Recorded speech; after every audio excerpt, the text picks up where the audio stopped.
5% do desmatamento. É possível zerar o desmatamento na Amazônia?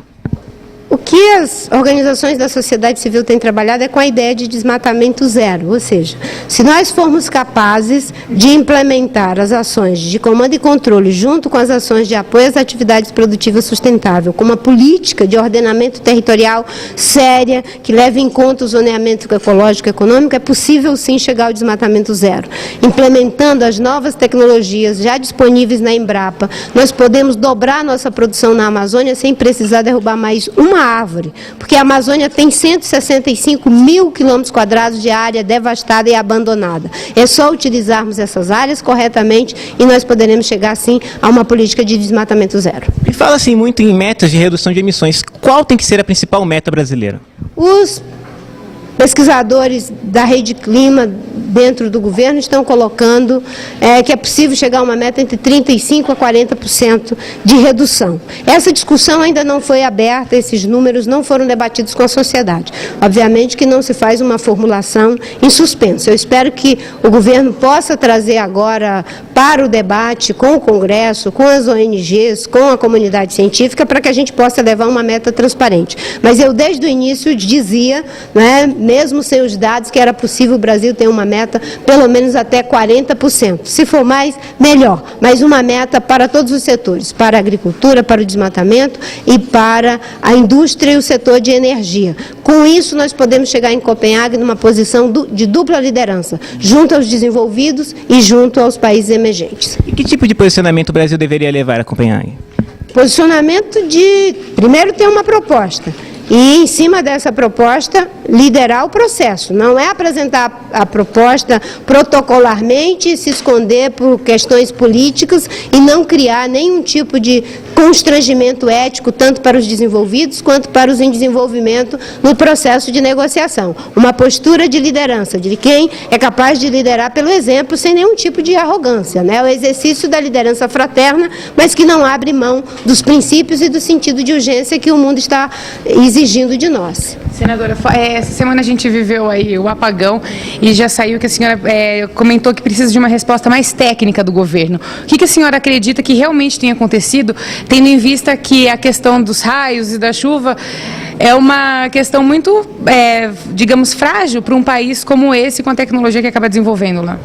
Nós temos problemas que tecnicamente precisam ser respondidos, mas obviamente que os linhões que, enfim, faz o processo de condução para distribuição de energia a longa distância são vulneráveis a esse tipo de acontecimentos naturais.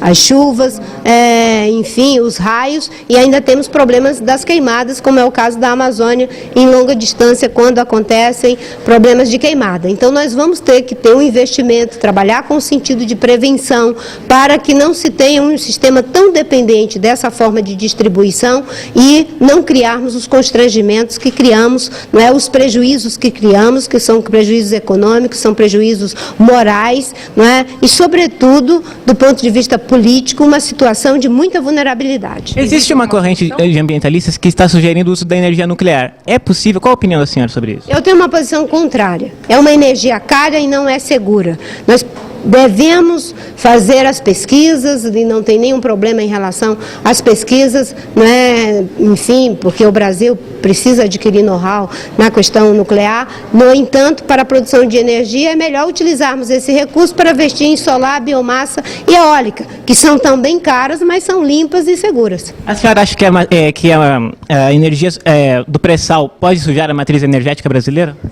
A energia do pré-sal deve ser utilizada ainda porque não temos uma fonte que substitua plenamente o petróleo. No entanto, não deve ser deificada. Devemos criar fundos para que se possa desenvolver tecnologias que venham a substituir o uso do petróleo, mesmo ainda existindo reservas de petróleo. Em relação às eleições, como que está a postura da senhora nas próximas eleições? Ele já é uma pré-candidata, como que está nesse sentido? O PV me colocou honrosamente na posição de pré-candidata, mas essa decisão só será tomada ano que vem.